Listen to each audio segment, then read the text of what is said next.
This is Will Stewart from OnlineChessLessons.net, and I'm going to be looking at a game from round 1 of the 7th Tau Memorial taking place in 2012 in Moscow, Russia, and featuring one of my favorite players, Alexander Morozevich, with the white pieces, against Italy's Fabiano Caruana. So kicking things off, Caruana plays the Ruy Lopez extensively with both sides, and some Morozevich, opening with the Ruy Lopez as well here. And so now here, Caruana plays the, you don't see this so often at the very, elite levels, the open variation by exchanging, by taking e4 here. So Morozevich plays d4, and this is, all theory so far. White gets the kingside majority, maybe some prospects of attacking there later, and black is, achieving some pretty dynamic counterplay in the center. So the normal move here is going to be c3, and white has just a mountain of options here, but Morozevich plays pretty aggressively with queen e2, and now rook d1, and so we start seeing a little bit of pressure on the d-file against, on this x-ray against black's queen here. So now knight a5 by black. He wants to go ahead and scoop that bishop and maybe get those pawns rolling on the queen side. And so now if c5, Morozevich is just going to dip out with the bishop, and we're going to see a lot of pressure. White might be winning a pawn here on e4. So that's why Caruana just captures. And Morozevich, I think he might have prepared this, although I don't think Caruana usually plays the open variation, but I'm sure he prepared this before, this queen e2, rook d1 stuff. Caruana, he seems a little bit surprised, and he's taking a little more time in the opening. So knight d4, this is a very common theme in the open variation, although white's rook is, I guess, usually on f1, but the idea is very simple. He wants to roll the pawns, f4, f5. And if c5 here, I guess he can just scoop this bishop, or actually probably knight c6, winning the dark square bishop, and then followed by f4, f5. Either way, Caruana, he defends the threat of knight c6 with queen e8, and also defends his pawn here in case he wants to roll the a pawn later. f3, and this is where Morozevich used a lot of time. He used 25 minutes on f3, and it gets pretty complicated, but I don't really think it was so justified. I think a player like Nakamura would have just played it right away, as now... so with b4, I guess what he was looking at was maybe knight a4 here. Maybe the knight is inconvenient and coming back to b6, everything like that. But, also with knight d7, I should say, white still has knight c6 if he wants to jam in there. And he can also just play f4, threatening an immediate f5. Now, I think black is going to be okay here. I think he's going to have some good activity, but it seems like white is getting some pretty good play here, and it's going to be tough to stop f5 forever. So Caruana plays a weird move. He goes back with knight b7, and here the knight is going to be backing up a5 and c5. But it's a weird move for sure. I think he was already planning f6 at some stage, and so with bishop d7 now he's getting ready to play a5 and start creating some counterplay on the queen side, and he definitely needs to, because if he doesn't, white is going to start rolling over the center and over the king side as well. So knight a3, trying to prevent a5 and also develop the knight towards where it's going to support d4. c6. So Caruana is really playing for a5. And around here, I believe the time control is a good deal away. It's only move 18. I think it was move 30, if I'm not mistaken. It could have been on move 40 as well. With knight c2, Caruana and Morozevich, they're both getting low on time. So things start picking up. Gets pretty interesting. So now a5 and f4. So very interesting play. And Morozevich is really playing all over the board. I think he's got he's got hopes of an advantage here, as he might be able to control the A file. His rooks are lined up there. He's certainly got more space, and he's done a good job of preventing black's counterplay. But Caruana is a fighter. I was impressed by his recent play, really, in the last year has been pretty good. So queen c8 tries to set up a blockade on the white squares. h3 makes Luft later, and also trying to play g4. So rook e8. Now we start to see Caruana really threaten f6. So he lines it up even more, this x-ray. And so Morozevich sidesteps the X-ray, threatens f5, and maybe puts some pressure on d5 in the future. So rook a6. Maybe he's threatening to double on the a file. Potentially later he could play c5 and transfer the rook to defend on the 6th rank. So nice move. Knight e3, Morozevich starting to consolidate the position, taking advantage that black cannot take now because the rook is hanging on a6. So queen a8, a little pressure, and Morozevich was really getting low on time, so he just backed off. He kind of repositioned the knights, and now he's still defending here. I guess he can even take with the pawn. Even though it's doubled, it does a good job, and white's got a nice hold on this diagonal. Queen d8, Caruana's trying to figure out maybe he can play f6. And so now Morozevich tries to take advantage of this, that he was able to restructure his knights and I guess open the rook, and he takes the pawn. And if black takes here, I think what he didn't want was to give away, whether he takes with the queen or the knight, to give away control of the a file and let white's rook in there. I think that's what he was worried about. But I think he would have gotten an okay position after rook takes. It certainly seems okay. I'm not seeing anything so crazy, but maybe b4. Maybe this is difficult. It exploits the knight's awkward position on b7, and now the rook maybe is coming in to say what's up. So here, Caruana sharpens play considerably. He sacks the a5 pawn. This eventually did him in. And he sacks the pawn. Pretty much, I guess b4 is going to be forced.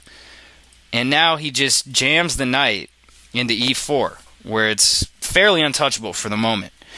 So he sacks he gives white a protected passer, but now with f6, this rook is still ready to jam maybe. So now play sharpens considerably, and black has got really interesting position after the pawn sack. Maybe later he can play c5 and undermine that passed pawn as well. And so now g5, he's got to shut down the bishop. Both players at 3.5 minutes here. They are playing with a 30-second increment. But, I think the time control is at move 40. So still 10 moves to make with 3 minutes. And this is what's going on. I should mention here also, Caruana could have taken towards the center, except for g6. Now the queen is hit, white's threatening mate. Or just, I guess maybe he could take this and go with check. Maybe just taking here. This looks pretty sketchy all around for black. So that's why he took on g5. Also, the e5 pawn, that's white can't keep that pawn. Black just is going to wait until, if his attack doesn't win right now, go ahead and line it up. That pawn is going to drop. White can't protect that pawn forever. So Morozevich trying to hold on, at least force an exchange of pieces. And he's got to go back. Now white, this is why you don't want to have hanging pieces. Everything is connected. Everything's working well together. Rook on d3 is slightly misplaced, but maybe it could get active later on the 3rd rank. And black plays g4. This was crazy. This was absolutely nuts. I think Caruana started thinking here. I think he was considering moves like c5, rook h6, and then g4. Maybe stuff like that. But I think he's got to play... I think he did play g4 so fast to maybe try to confuse Morozevich in time trouble. It's a very tough position. G4, you can't fault the move. It's opening lines. The queen can come jam. And you also don't let white potentially play knight g4 and try to block it, or who knows. g4 was cool. So now rook d4. Really nice move by Morozevich. This knight and rook here proves superficial, and now he's threatening just to sack, and pick up the rook on f2. There's no way that, if g3, for example, just take it. And now we see just excellent, nice coordination, nice coordinated defense. So rook f8. I should say, I guess Morozevich could have taken here. I didn't see a clearly forced win, but this looks messy. All around, accepting the pawn, it looks messy. So rook d4, much more practical move with 6 moves to make in 2 minutes, 2.5 minutes to reach the time control. So rook d1. So now Morozevich just trying to consolidate, trying to get his pieces over, and maybe he's even thinking about sacking on d5. So queen e8, getting out of any potential pins here. So knight takes g4, picks up the pawn. So now Caruana has sacked 2 pawns. Morozevich has 2 extra pawns here. And this is where he starts, he's trying to convert the material. Notice how he regroups all his pieces around his king. And he just wants to consolidate his position and coordinate his pieces and just trade some pieces off, liquidate. And in the endgame, with, even if he loses the e5 pawn, with this a5 pawn protected, he's going to have a massive advantage in the endgame. Easier said than done. Caruana, he brings his last piece into the attack. Knight g3, trying to achieve that liquidation. Now a good time to pick up the pawn on e5. And Morozevich even sacrifices the exchange here. Highly complicated. In the resulting position, even though he's down in exchange, it's almost like he's still up 2 pawns. His king is very safe here. Opposite colored bishops, maybe he's, the bishop is well placed for counter chances. Look at these dark squares. And to boot, he's got this a5 pawn ready to jam, and it's very, very difficult for black to defend the pawn on c6. So that looks like it's going to allow counterplay for white's rook to activate. So, Caruana, he plays a nice move. I think king h7 was probably a good choice. Just getting the king off the last rank, and maybe he wants to attack on the g-file. So rook c1. I mean, maybe better than king there. I guess rook here. This looks like maybe it might have been a little bit more accurate, but king h7, you can't fault him. So the guys have made the time control. Morozevich goes to work. Puts pressure on c6. He's got good consolidation. Notice now every single one of white's pieces on dark squares. I mean, this is a very common theme in opposite colored bishop endgames, or whatever, opposite colored bishop positions. Very difficult to defend the pawn on c6, and this is really what made Morozevich, his exchange sack, so impressive, is that his bishop is awesome, the knight is killing it, covering a lot of squares, and just how to defend c6. I mean, if you play rook a6, the rook is out of the game forever. That's, white's rook is going to be able to jam on the 3rd rank. Black's rook, it's almost like he's down a piece. What else? I mean, obviously, rook f6 would be nice, but it's not going to happen. Rook c8, again, it's like you're going to be down a piece. White's rook is going to be ready to jam, and it seems like white is going to have just so much pressure. So Caruana just said screw it, and he played rook f7. And he's got a lot of pressure here. I mean, it looks scary. First, Morozevich, he gets off, gets the king a little better place. This allows rook f2. Morozevich takes on c6, fighting with activity. Now rook f3, and this looks a lot scarier than it actually is. I was watching the game live a little bit, and I remember here everybody was like, Morozevich should just resign. And then I started looking a little deeper, and I started thinking, well, white's got some pretty interesting counterplay on the c-file. Not to mention, this passed pawn is not going anywhere yet, but that's nice to have. The queen could maybe jam on the c-file. White's got some interesting prospects against black's king on the dark squares. So rook f3, it looks really scary, but Morozevich just was throwing a check, put some pressure. Now bishop f7. So, if king h6, I mean, this, maybe king g5, maybe this was the move. As crazy as this looks, maybe that was what what he had to play. Because if he goes back now, maybe white can force a draw. If king g8, I believe this is going to get pretty messy. White can maybe even try to come in, start throwing some checks in. Maybe queen c1, also threatening queen c5. And even in this position I was looking at, if black sacrifices, whether it's queen to c7 or whatever, I think with this protected passer, this guy, even knight takes d5, black's attack, the rooks are just not doing anything. So Morozevich, the exchange sack was seriously deep. So rook c7, bishop f7, it looks okay, but the problem is now you can't play queen takes e3 or rook takes e3. So the knight is immune. And now also the bishop is in pre. I mean, the bishop is, black's got to protect it. So king h1, pretty interesting stuff. He tries to just threaten the rook, make the rook back off. And again, if queen takes, we could see check. And now you can't take it because you lose the queen. And if king up, just queen takes. And all of a sudden, white's up a piece. So this was just nuts. Rook c7. This is the downside of moving the bishop to block. Also, if rook takes, just queen takes here. And white is just killing it here. So, okay, so king h1. If rook takes, probably just king here. And where's the rook going? How's he going to defend this? And it just seems like, the same thing. You can't take. Where does the rook go? There's a lot of questions that need to be answered here. So he goes with check. Just to make that clear, this was king h1. Now rook f1 check. Forces this liquidation. So white's king is a lot safer than black's. And I think this is just winning for white now, this liquidation. Both players, again, getting low on time here, about 5.5 minutes.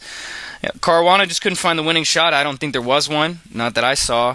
Morozevich, just a genius defense, exchange sack, just cold-blooded. And in this position, I think white is winning. Even though you might be thinking, well, what about the queen? Well, it doesn't matter. The queen can't make enough threats by itself. White's bishop and knight are going to defend the king. White's pawn cover around the king's all good. He's just got to push the a-pawn. So that's what we're going to see. Check. Starts bringing the knight in. Another check. Black is, he plays h4, which potentially later white would be able to win. But it puts a little pressure on the king. So practically it's cool. Black does pick up a pawn. We see this, a nice move here. If he does take, I think we can safely say black's king is going to fall to mate. This combination won't be too hard. Especially as there's no perpetual on white's king. So queen takes b4. Just hit the bishop. Prepare a7. And in this position, Caruana just resigned. I mean, he could have played for a little bit more. But honestly, it's pretty tough. If he plays like queen a3, I think knight c3 is the move. And we're going to see either a7. It's just too much. Probably just a7 immediately, threatening rook c8. Black is going to be forced, if he wants to stay in the game, it seems like bishop here. And now white could even again, black picks the pawn up, but it's not going to work. I think white would have the mating net's already established. Or simply knight c3. And at b4, now the knight comes in, and this is just too much. This is going to be too easy. So, a really fantastic game in the open variation of the Ruy Lopez. Caruana really, he sacked 2 pawns. I mean, the kid went crazy. Just wasn't quite enough. Morozevich is just gone crazy this year in the last 6 months to a year, climbing up to the top 10 in the world from, I think, before he was like 2,700, now he's 2,770. So absolutely playing lights out, and I really hope he comes through and wins this event ahead of Carlsen, Aronian, and Kramnik. So this is Will Stewart from OnlineChessLessons.net, and thanks for tuning in.